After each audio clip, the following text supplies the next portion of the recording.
Yang namanya instruksi presiden itu adalah perintah jabatan, harus dilaksanakan. Berarti pemerintah tahu? Pemerintah tahu, itu perintah jabatan.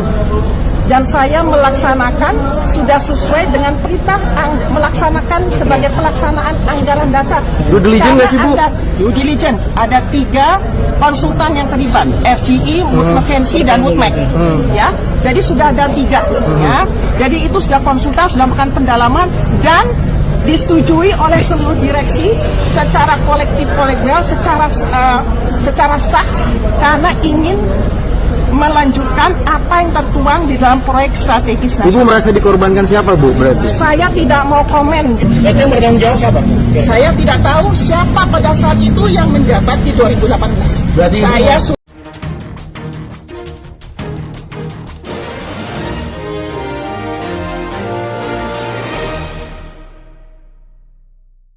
Selamat sore para netizen dimanapun kita berada, salam inspirasi bagi kita semua. Ya, klasmen sementara Liga Korupsi Indonesia. Wah,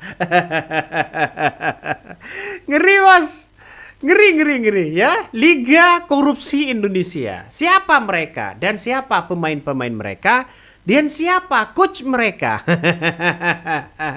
Pemainnya ada, coachnya ada, pimpinannya ada, semuanya lengkap di situ, bos. Pada akhirnya begitu kan, ya. Kenapa, ya? Hal-hal seperti ini kok bisa-bisanya begitu kan, ya, korupsi sedemikian rupa. Ini klasmen sementara Liga Korupsi Indonesia dari Pertamina 968,5 triliun. PT Temah, ya, BLBI.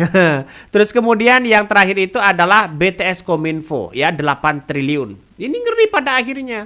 Pada akhirnya ngeri, bos. Ngeri sedap. Jadi bayangkan, kita itu beli bensin cash. Beli bahan pokok begitu kan, ya, cash. Semuanya serba cash. Bayar pajak kita cash. Bayar listrik PLN juga cash. Bayar pajak motor cash. Semuanya serba cash. Pertanyaannya adalah kenapa kok masih rugi? Kalau alasannya subsidi, nah berapa? Hanya berapa kok begitu yang disubsidi? Tapi dengan adanya klasmen sementara Liga Korupsi Indonesia ini menunjukkan bahwa orang-orang selama ini begitu kan, ya, yang korupsi ya enak. Ya, enak. Ya, kita lihat saja, ya. Kita lihat saja nantinya. Seperti apa yang diungkapkan oleh Ibu Karen begitu kan, ya.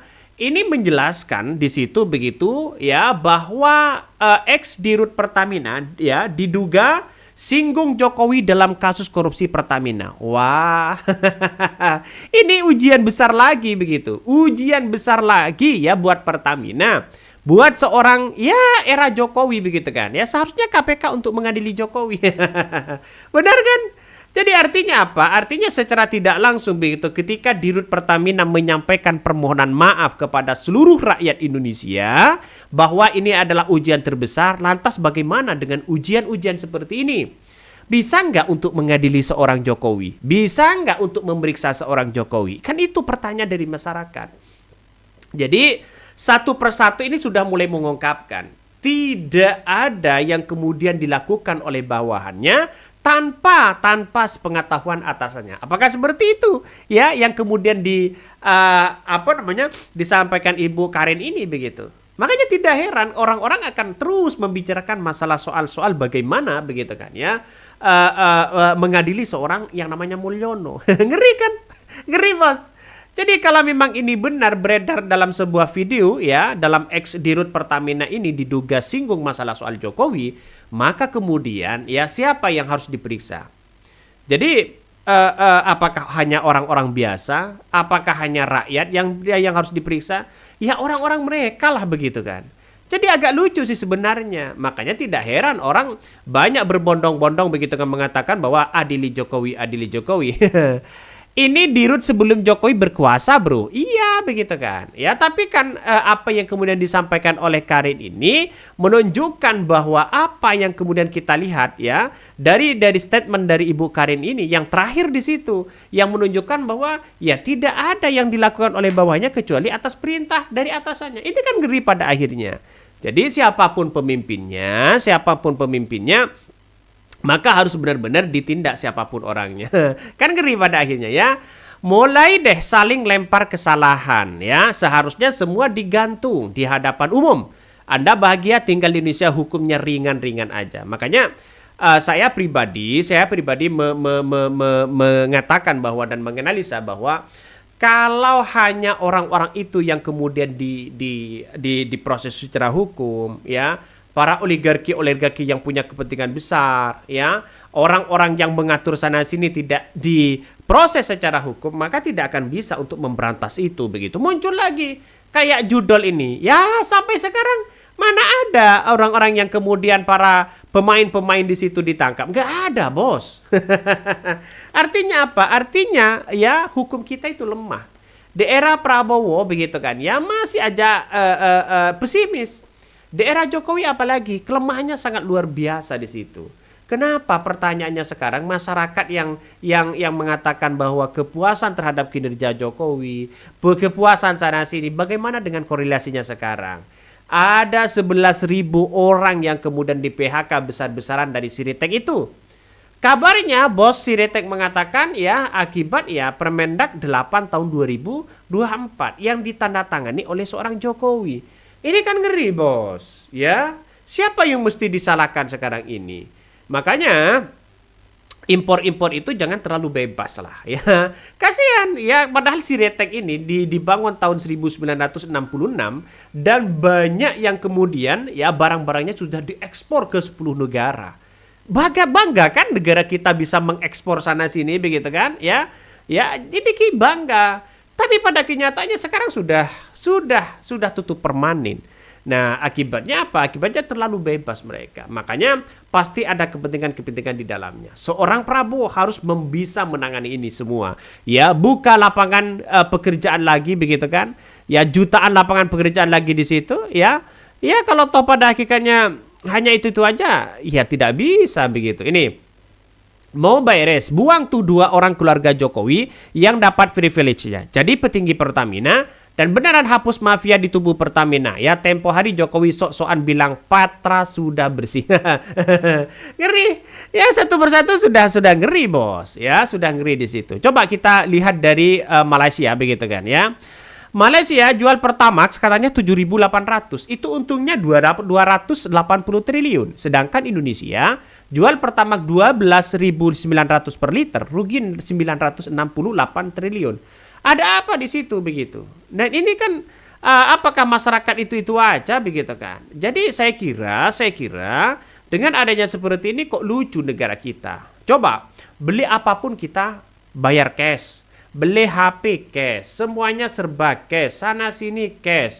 Kok masih rugi? Bayar tol cash, kok masih rugi?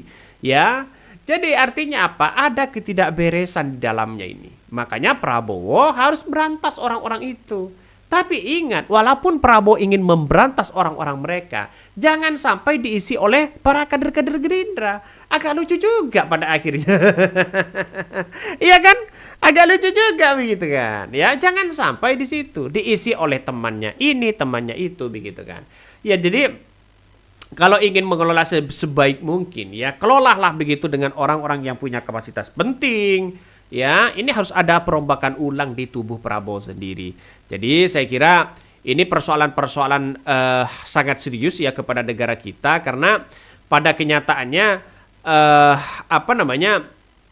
orang-orang sekarang ini begitu kan ya, dengan adanya korupsi yang begitu fantastis, maka ya kepercayaan di situ terhadap pemerintah kecil, siapapun orangnya. Ya, siapapun orangnya. Karena pemerintah sekarang ini ya walaupun sudah Prabowo membereskan ini semua, tapi kan tidak kena pada orang-orang mereka. Dalam artian tidak kena pada oligarki yang punya kepentingan besar ya. Kalau hanya ya ada yang kemudian ingin memberes ini, dihalangi ini, halangi itu. Ngeri kan pada akhirnya. Coba kita baca ya, ini yang beredarnya.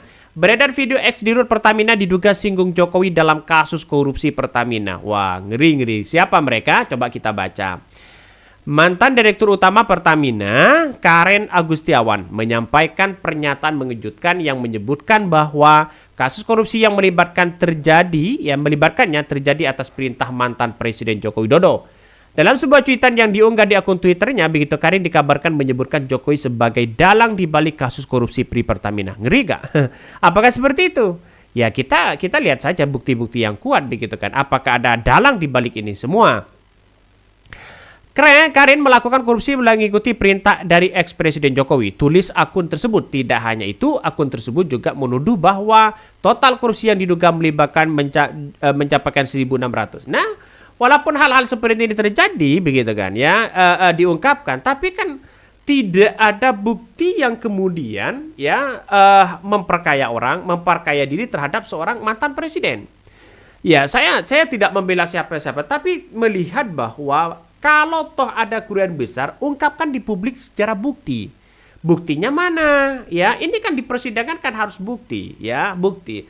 Kalau pengakuan tidak bisa dijadikan sebagai alat bukti. Pengakuannya ya harus berdasarkan dengan bukti-bukti yang ada. Seharusnya di persidangan seperti itu. Makanya ketika Jokowi diadili, ketika Jokowi diminta dipertanggungjawabkan sana sini begitu, tanpa ada bukti yang kuat, tidak bisa untuk memeriksa dari seorang Jokowi. Maka tuduhan itu sangat mentah, ya, tuduhan itu sangat mentah. Tapi bukan tidak mungkin begitu kan. Ketika dilaporkan, diproses, diperiksa, bukan tidak mungkin ada nuansa-nuansa di dalamnya. Ini yang perlu kita mewanti-wanti betul, ya. Kalau di negara-negara lain, seorang mantan presiden itu ya kalau ada kesalahan besar sudah dihukum mati mereka. Apalagi terjadi nepotisme. Tapi selama ini walaupun OCCRP merilis begitu jurnalisme ya secara faktual ya belum ada yang kemudian memperkaya diri terhadap seorang Jokowi. Tapi kalau ya orang-orang mereka wallahu alam kita lihat saja begitu kan. Karena orang-orang mereka yang nampaknya bermain ya di daerah Jokowi begitu kan. Ya, makanya tidak heran kalau ini diungkap, Ahok diperiksa, Jokowi diperiksa sebagai bentuk ya saksi, ya ini saya kira bagus. Karena Jokowi pasti tahu, ya Ahok pasti tahu misalnya begitu kan. Ungkap saja di Kejagung. Itu kan lebih fair ya mengungkapkan tabir-tabir korupsi di dalamnya. Tapi mampukah seorang Jokowi ini begitu kan bisa ya dijadikan sebagai saksi di situ atau bisa mengungkapkan fakta-fakta yang sebenarnya. Kita tunggu saja ya. Oke, mungkin itu yang kami sampaikan. Tonton terus channel Honda Podcast Rakyat ini, jangan lupa di-subscribe.